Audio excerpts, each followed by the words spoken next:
Second part of Abantu Voices, where we're concentrating on love. And we had a very powerful first session. I know that some people just walked in, so welcome. Welcome to Abantu Voices, hosted right here at ACT House at Africa Coffee and Tea. I really hope that you're having a good time so far. Our next couple, as I've said, it started as a let's see where this goes love story, to a novel that is one of those you just can't put down. It's filled with adventure, it's filled with care for not just for themselves, but for their community. It's filled with poetry, it's filled with love. Can you please help me welcome Jayne and Akin?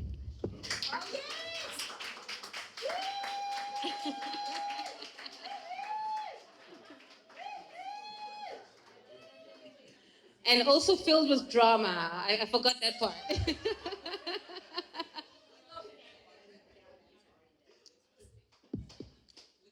Ladies and gentlemen, I shall defer to my wife. Oh my God, I love this already. I love this already. Jayne, Akin, thank you so much for honoring the invite. And most importantly, thank you so much for um, doing what you do. We'll get to what you do. We will. But let's start from something that really interests me, right? You guys are quite similar. When I say that, I mean, you were born days apart? Exactly 1 week apart. Yeah! No, literally. We need a mic so we can hear you. Okay. Actually, can you all hear me from here? Yeah. Okay, but I'll use the mic. I defer to you, ma'am. Yeah, we need to hear that. I'll do my best at least. No, we were literally born 1 week apart. You know, same year, same month, and if you look on the calendar, same day, 1 week apart. Now, the thing is, my wife takes a little umbrance because I'm the senior one. But I tell her, in this matter, it doesn't matter. We're completely equal in this. And we knew that was a sign because how often do you meet somebody whose birth date so closely resembles yours? You say, okay, this is a sign, this is destiny. Let's go with this. And it's an interesting thing too when you meet somebody of your own generation, because in a way, we come from the same place. And we realized that our first date was probably one of the most epic dates known to humankind. You want to hear this? All right. So it starts off. Well, I have to recount this tale. So at the time, because when we first met, I believe we had met on Nathan Road, and Jayne was working in Shenzhen at the time. I was here in Hong Kong all this time, and we just met, started chatting, exchanged numbers. So then we, decided, okay, let's set up a date. So basically, I met Jayne in Shenzhen Bay Port, and going through Shenzhen Bay Port coming down into Hong Kong is epic enough. I think was it a yeah, it was like a 2-3 hour wait. But then I said, okay, let's make this up to you. Okay, so first we go down to the Avenue of the Stars. I wanted just to see the skyline. Took photos. Now in that photo, here's me, and here's Jayne. And so I understand her cynicism, but I said, okay, let's keep on going. They say that one of the things to do on the bucket list is go onto the Star Ferry. So we did that, and I said, okay, let's keep on going. Let's go up on the peak tram. Let's keep on going. Let's take a walk around the peak. And, as luck would have it, two of my students just happened with their family to be running, Mr. JJ, hi. And I said, this is another sign.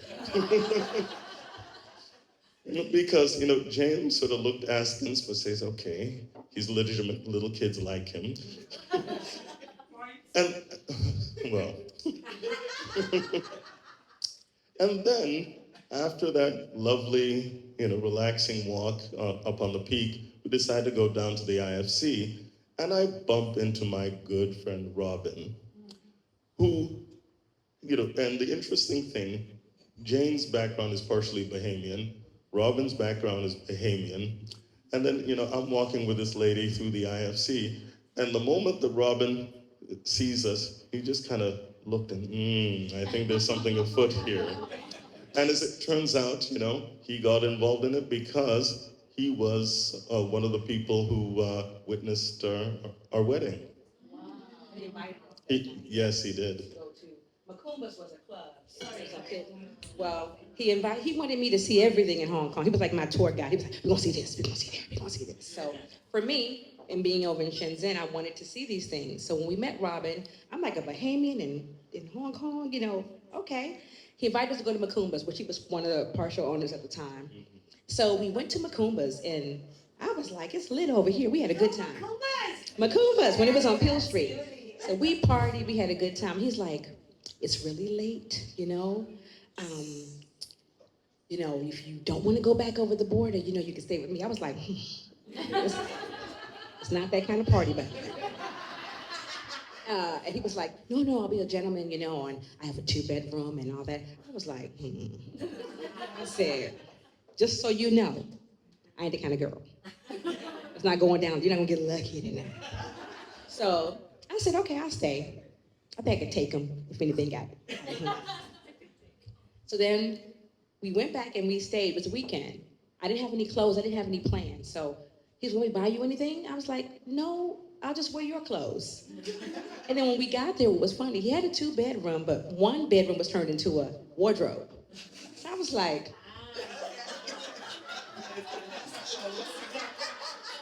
where was the sleeping? Like, this is a setup.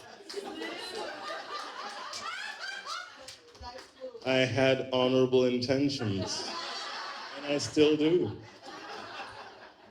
So he had, he was an expat. He had all these DVDs, a collection that we've inherited, and I still have to figure out how to get rid of all of them. So basically, we're watching Boondocks. He goes, let's watch New Jack City. He was like, I got a black girl in here. We're gonna watch all the movies, and we could get it. So we were watching New Jack City, Boondocks, everything. We got it. Like, we understood the movies. He didn't have to, like, what's going on right now? We knew it. So we had that connection. It was a whole weekend. We ordered pizza. I didn't want to go anywhere else. We just talked like we was teenagers and rapping. And after that, we'd be up till like 2, 3 a.m. talking. He had to go to work in the morning. Okay, we're like, sip, sip, sip, sip. And it just kept going on. Well, hey, this is what happens. But on a serious note, having shared meanings and having shared experiences and a shared point of view is valuable in a relationship. In fact, it's essential because it's understanding the other person's likes and dislikes, perspectives, opinions, and let's face it, you see couples sometimes really go at it over politics, for example, or religion. And we didn't have any of that, We agreed on so many things it started to get scary. I said, okay, what's going on here? But it was important, that bonding time for us. I'm wondering, do I even have a job here? Like, there are just, I literally could just sit there and you guys can just talk, and I want to hear it. But you painted a beautiful picture for us around, how and why. And you're right, that was a very epic first date, tiring too. I was actually just getting tired from, hearing what you were doing next and the next. Especially when you said you went up the peak and you walked, I was like, whoa, okay. But nonetheless, you guys obviously have commonalities, you have shared interests, and that's one of the bases of your relationships. But I'm interested, Akin, what is the biggest green flag for you with Jayne? The fact that as we were watching New Jack City, we were cracking jokes and howling, saying, I haven't seen this in years. And the fact that you have one has a similar sense of humor and similar references that, nope, we don't have to explain a thing here. We get it, we know. And I mean, the Boondocks is even worse in terms of, sharp animated satire that frankly would probably get banned now, and we're just laughing our heads off, right? There was no need to sort of please or sort of put on a performance. We were just being ourselves. And that's the perfect situation. Right. Um, you did find love, what society would term as late in your life. You were both in your 40s. That's right. Um, tell us how you then needed to navigate that aspect of your relationship, but also just, I guess, get into it and just go with it. You knew that you got along, you knew that you clearly, were meant for each other, thinking about those coincidences that you came across so often. I think once you get to a certain age as a woman, as a black woman too, a woman in general, you know who you are. The more you know who you are, you know what you don't want, what you're not going to put up with. And even though we have a lot alike, he was very different from any guy I ever dated before. And it was something different and new to me. But one thing I would say, he had something, one of the green flags, he was gentle, he was kind, he was thoughtful. When I got over the border from, waiting to have our date, and it was a long wait, he had a phone ready for me. He says, I didn't know if your phone was gonna work. So I got this little Nokia phone and I got a SIM card so you can make calls while you're here if you need to call somebody. And I thought, well, that was really nice because I didn't know if my phone did work over there. So I thought he was just thoughtful, he was kind, he was intelligent. That was very important to me. We could talk about anything. And I thought it was really important to have someone that I could also have shared meaning and has a wide scope of what we could discuss, okay, living abroad, because it was very important to me to have someone I could have discussions with who has a better understanding of the world and things in general. So that was one thing about him that I really was attracted to.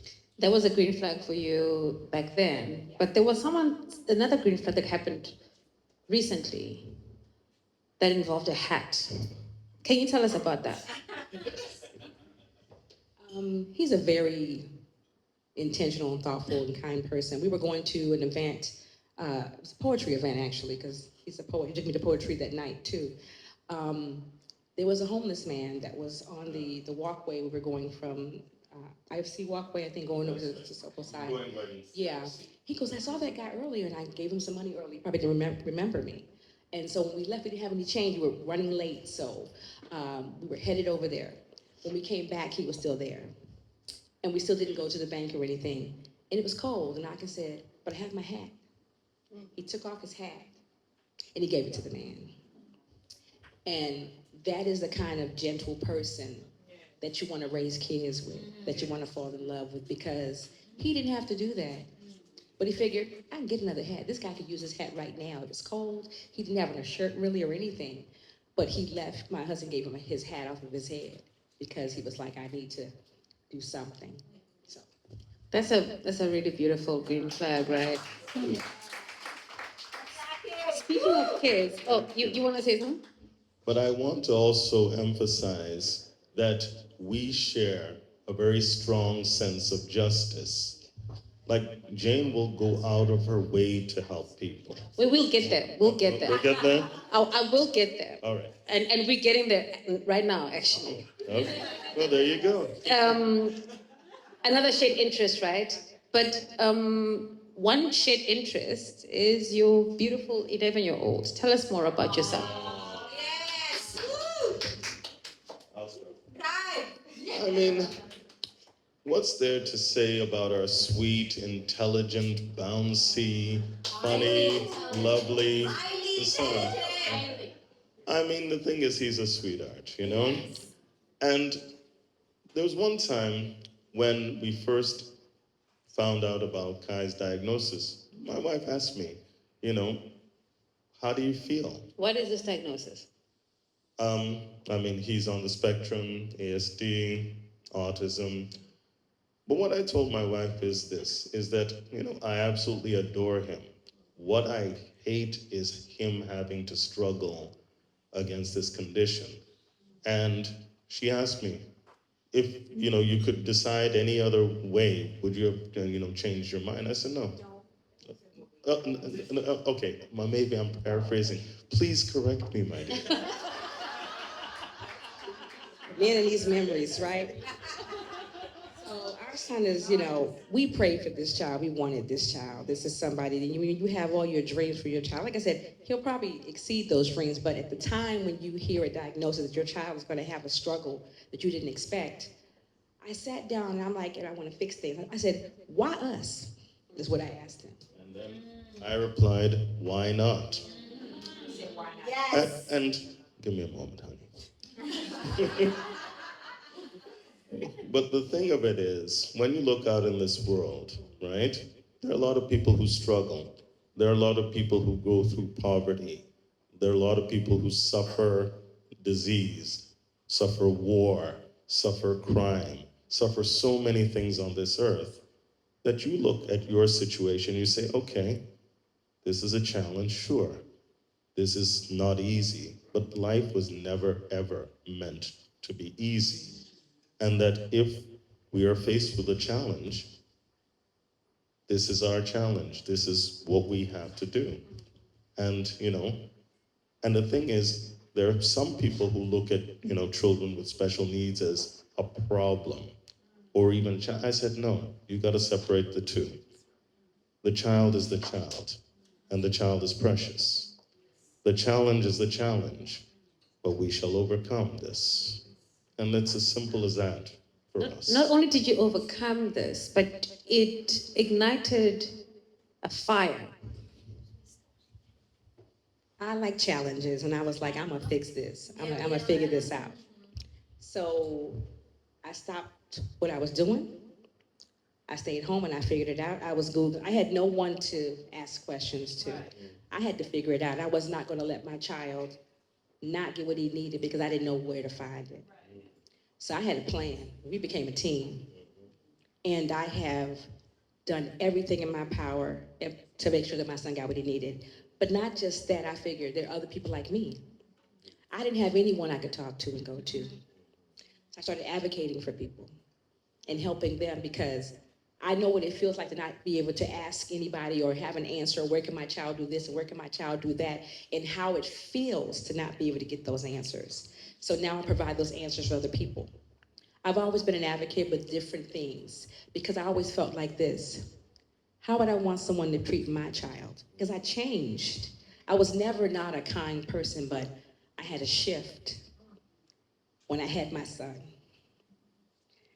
I didn't want anyone, when I wasn't around, to make him feel less than he was. So I made sure that he never felt that way. I made sure no one would treat him that way. And I'm no joke. I'm like, I'll fight a little kid on the playground, We know that. for my kid. Because it was so important, but I wanted to help empower other people. I know how to stand up for myself, but some people don't know how to. So that changed something in me. It made me want to continue to show people how to stand up for themselves, how a diagnosis is not the end of any story, okay? And how to make changes. So we've dedicated ourselves to doing that. We are a team. Even if things are not agreeing, you won't know. We'll deal with it later, but together we're going to be united. It's very important that because he's my partner, we put up the front that we'll deal with that later. Like, But right now I'm on your team. And later on we'll discuss that because that's very important. People will try to divide you. People will try to come in between you. Family, friends, different things.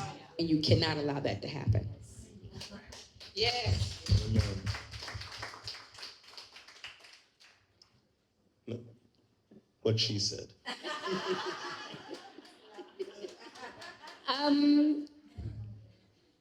Thank you for sharing that. And we might not never understand many of the hurdles that you've had to jump through, but we understand that you are helping so many other families, so many other women, at least be assured that they're not alone in whatever that they're fighting. So now we get into the sense, this part that you wanted to get into, your intolerance for injustice. That's one shared, I guess, experience that you both share, and it's something that fuels not just your partnership, but your activism in communities. Well, simply put, people are much better when they work with each other, when they work together, where they work for a common good, than they are apart. And we can do this in many different ways. Jayne did it because of direct experience. She decided to organize some of the other mothers, organize some of the other people as a mutual support group, and then went further. Of course, we're a team. We work together. We collaborate together. And we have even, gone out into the community to advocate, through the school that Kai goes through and through other organizations. But there's more than one way to stand up for justice, more than one way to help people who are vulnerable and in need. And the way, I'm a teacher by trade, so it's something close to my heart, nurturing young minds, nurturing young characters, and protecting them from what happens in the world. But I also found that one could do it through writing, through poetry, and because it provides voices, and not just provides voices, it provides a forum for voices to speak out, to express. And a lot of the ways we can do it is not just recital. There are a lot of times where, we've had fundraisers, we've had drives, we also worked with Refugee Union and other asylum seeker and refugee organizations to help people, and we've helped people directly. Because the thing of it is, we feel that one should not be passive. One should not just be complacent about the situation of the world. In however small measure we're able to, we individually and as a collective can make a difference. I want to get into that. You touched on poetry. Yes, you are a teacher, but you are also an active poet. You're a lover of spoken word. Please check out his work on YouTube. It's extensive. I can tell us about your love for poetry. Remember we spoke about how love has many forms. So he obviously loves his wife, check. But he also loves words. Tell us about that love. It started early in my life because, I come from a family where education is highly valued, but also travel. And I remember even as a 6-year-old kid, Dad would have all these National Geographics and Time magazines and Newsweeks and, novels about. So basically I would read anything and everything. And this is how I learned about the world, far more than I did in formal schooling. And then, one day I decided to, play around with words. And okay, I said, you know what, let me try this myself. And I think I was about 10 years old. And, my teacher was impressed enough that he got the other kids to, okay, look what young Akin has done. Let, class, copy this out. Of course, the rest of them resented me, but, what could I do? But then I really started getting into it seriously when I was 18. It was my second year of university. And the things that happened to coincide with this time of year because it was Black History Month and they wanted young voices to do this and that. And then when I got on the mic, I found a certain power of expression, of, sharing my thoughts with others. And then I just kept on going with it. But it's one thing to be a writer by yourself for yourself, and it's a different thing to do it in a community. And as it turns out, when I first came to Hong Kong, I fell in with the literary community. And in fact, one of the groups I was in, Peel Street Poetry, is now celebrating its 20th anniversary. And in fact, on Monday night, thank you guys, we're having our 20th anniversary anthology collection.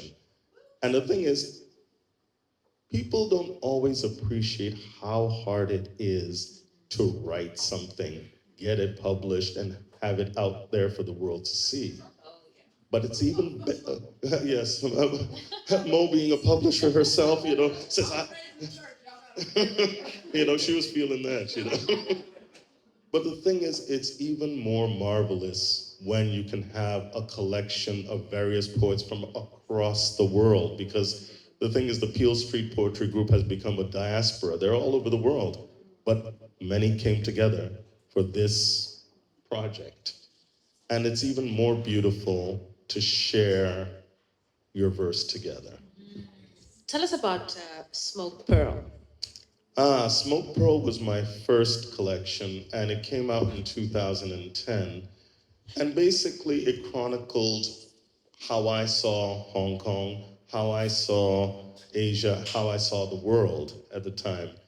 And I just, there was one point where I used to try to write every day, but that's a difficult thing at best, unless you're writing a novel. Like, poetry is a sprint, novel's a marathon. But you have to know what to train for and how to do it properly. So I just went by inspiration instead, where, for example, I'd be walking down the street, I'd see something and scribble something quickly, or I would wake up in the middle of the night and just start scribbling something quickly. And then that's how that collection started to form. And I believe I ended it with, Obama's election, because to me at the time it was so inspirational that I said, okay, I have to recount this. And I mean, like many collections, it was appreciated by the people who I knew. But let's face it, you know what? If you're trying to be a professional poet, you're going to be living under a bridge. So, I still go by the term Akin JJ, obscure poet. I'm okay with it. Yeah, so from what I could gather with Smoke Pearl, it's your observations, as you said. Yes. But not only of just Hong Kong, but also of Africa and in Canada, where you come from. Yes. And I'm interested, what was your observation about love in Hong Kong?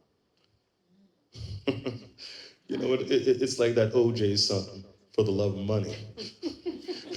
Wow. I mean, this here's Hong Kong. And I mean, but Hong Kong at first struck me as, big city, sort of people who, push you on the street, and if you fell down, they'll give you another kick just to keep you down.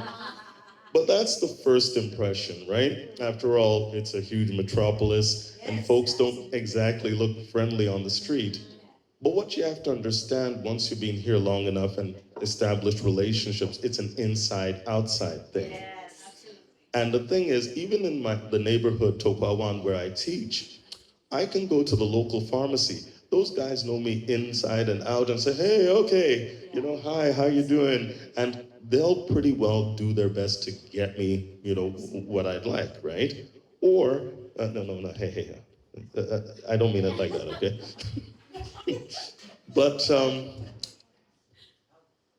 But even better yet, when I walk the streets of Tokwawan and it's a little kid, invariably, Mr. JJ, hi, Mr. JJ. It's to the point where I can walk that entire neighborhood. They all know who I am, I know who they are, and there's a sort of community.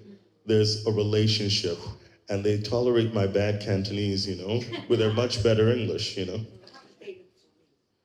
Oh, dating? Okay. Oh, I mean, I'm talking about an agape Thank you for love. bringing him back. All right, in terms of dating, I mean, here's the thing. Love was tough because the problem is if you come as a newcomer, folks tend to have their groups. Folks tend to have their communities. So at first, I mean, dating was not easy. Goodness. No, it simply wasn't, right? Because I mean, at first, okay, go out to Lang Kwai Fong, find a new friend. That doesn't work very well. Then you go out with your pals that you've met through, your work. That doesn't go very well. And you don't want to date folks who do the same job as you. It's not fun, trust me. And so after a while, I got a little bit disgruntled with it because I said, okay, I need to find somebody who probably has my sense of humor, who has my shared meanings, who's somebody I can basically relate to very honestly. So, I mean, I had a few false starts, but that's why it was so refreshing to meet Jayne. What remains your favorite thing about her? I mean, the thing is, Jayne wears her heart on her sleeve. There's no artifice with her. There's no sort of performative theater. She is who she is, and she lives life out loud. You see? And the thing is, too, she'll claim, no, I'm not kind and that. I say, but the thing is, beneath this fiery exterior, you see, is this sweetness and vulnerability. Sometimes I'll catch her in a private moment. Maybe she's just looking on her iPad or maybe reading a book and this sort of sweet expression on her face. And I'll just watch her for a few moments until she kind of senses a disturbance in the forest and then look up and say, what are you looking at me for?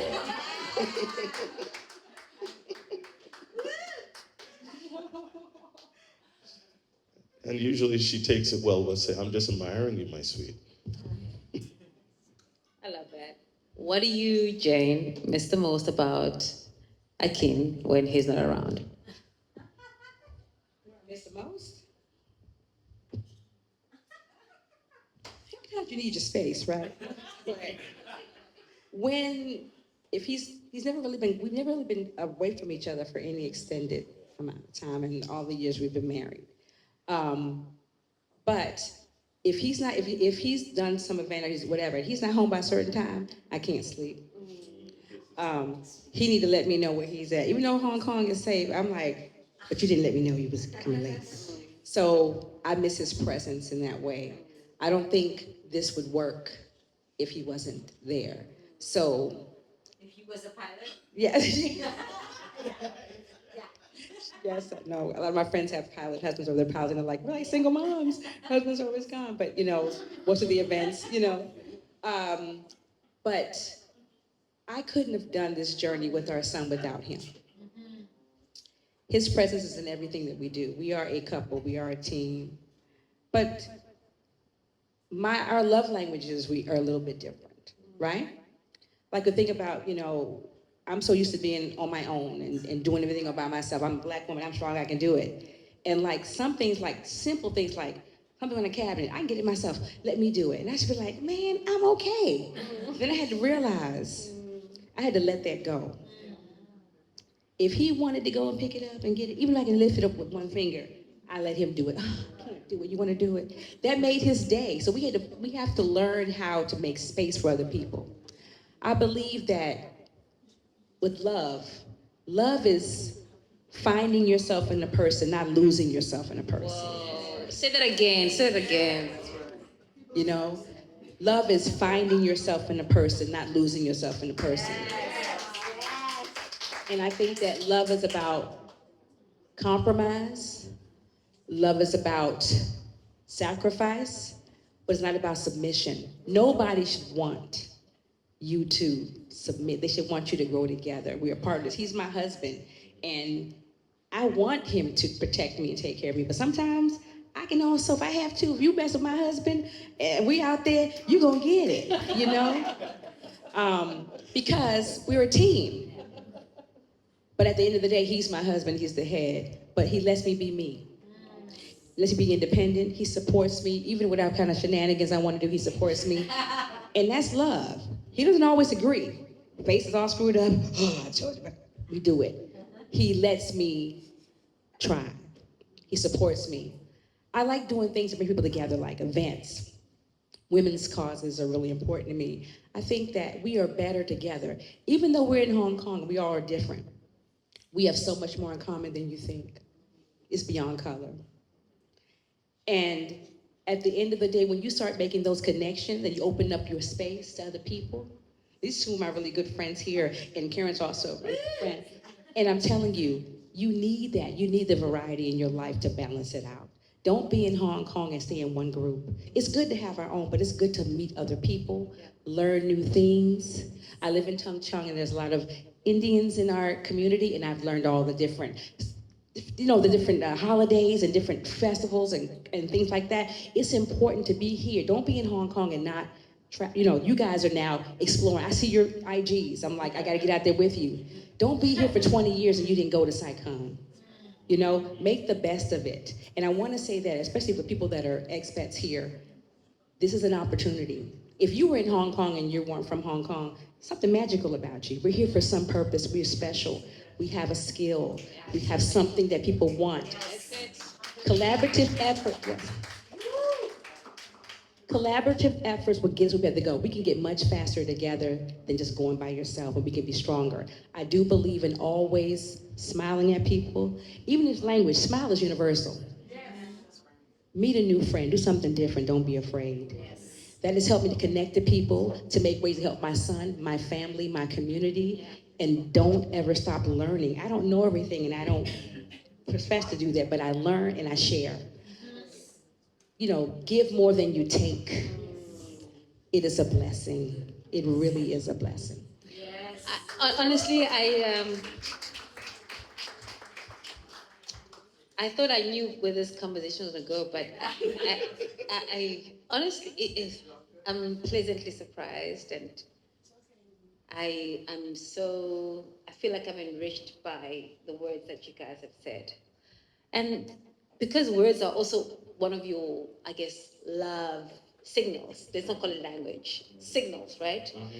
You guys do things together, like write to each other, you sing to each other. And I believe that you have a poem that you will share with it. We will do this. Because he's a poet, I was never a poet, but I like reading and stuff. We started, like, he wrote me a poem. He wrote all these poems about me when I was pregnant. And I had different chronicles, Mm-hmm. Let's hear it, girl. Let's hear it. Yes. He wrote many poems. He was right when I wrote one for him. Okay. That I did before, and I'll present it. So, there you go. All right, folks. Would you like me to stand up? Oh.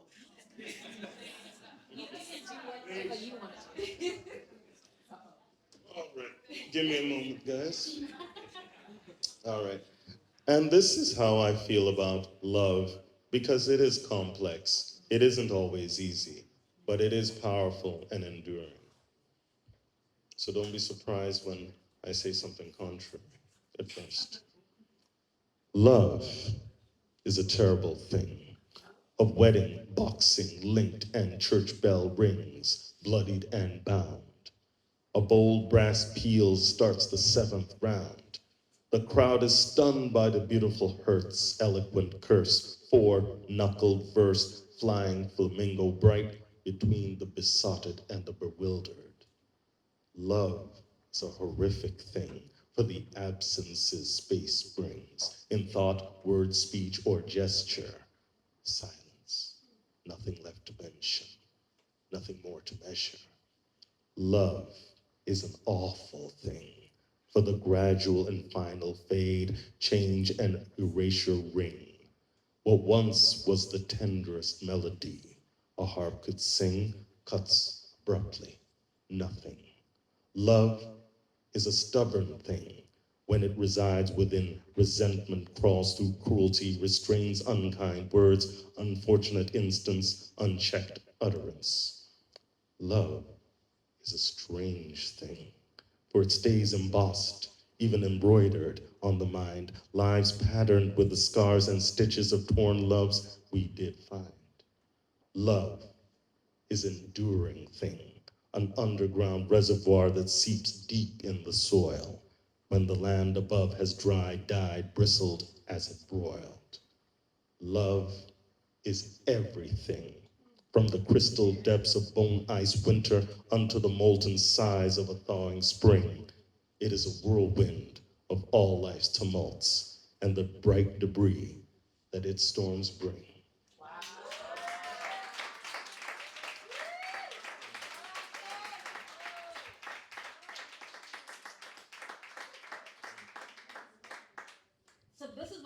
until Street. Actually, yes, we're on Monday night. Please come by. And Jayne, you also have written something. I'm not really a poet, but I do, since I've been married. You can stand up, though. Can I say one thing? No. She's being too modest. She delivers beautifully. No, this is absolute. This is not sycophancy. This is absolute truth. Okay, but please. Just to count a little about the poem, because it's about, he's my friend. You gotta like somebody to put up with some life for a long time. So we try to make time to have fun, to be silly. And this poem is about our love. And I wrote, and this can apply to anybody, but the title of it happens to be Our Story. But this can really apply to many people in here as well. So let me just tell you a little bit about this, and I'm gonna sit down. It's called Black Love, Heavy Like Honey. My love, you are the soft thunder in my chest, the steady drumbeat that calls my spirit home. When the world gets loud, you speak my name like a prayer, and suddenly everything hushes. I love how you love me. Loud, proud, and unafraid. Like you've known since the beginning that my heart was carved to fit yours. And I love you back the same. Deep, bold, and black as midnight silk. You laugh and the room shifts. I swear the ancestors smile because they know we are their answered wish, their whispered hope, their hold on, baby, joy is coming. When you hold me, I feel rooted. Feet in the soil, crown in the sky. With you I am woman, warrior, wonder, and still we have fun. We flirt like teenagers with bills. We slow dance in the kitchen to music only we can hear. We love in a way that feels sacred and messy and sweet and ours. My love, I choose you in every lifetime, in every story, in every universe God dreams, because this right here, this black love, this strong love, this we made it anyway love, is my favorite kind of forever.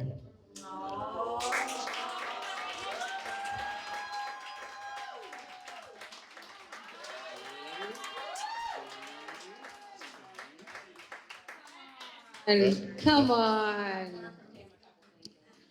Come on. No. She had that talent all her own, you know.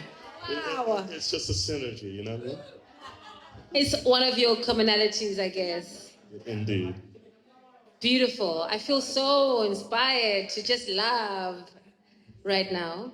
I do want to open up the floor to some questions.